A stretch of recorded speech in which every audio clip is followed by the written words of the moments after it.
সেইগুলোকে মাথায় রেখে পজিটিভ দৃষ্টিভঙ্গি নিয়ে আমাদের ছাত্রছাত্রীদের সঙ্গে আচরণ করতে হবে।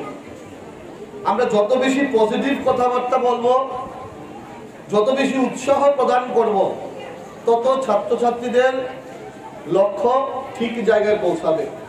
যেহেতু স্বামীজির নামে বিদ্যালয়টা, স্বামীজি বলেছিলেন arise awake, stop not until you reach the goal। উঠো জাগো, যতক্ষণ পর্যন্ত লক্ষ্যে না পৌঁছবে থামা যাবে না।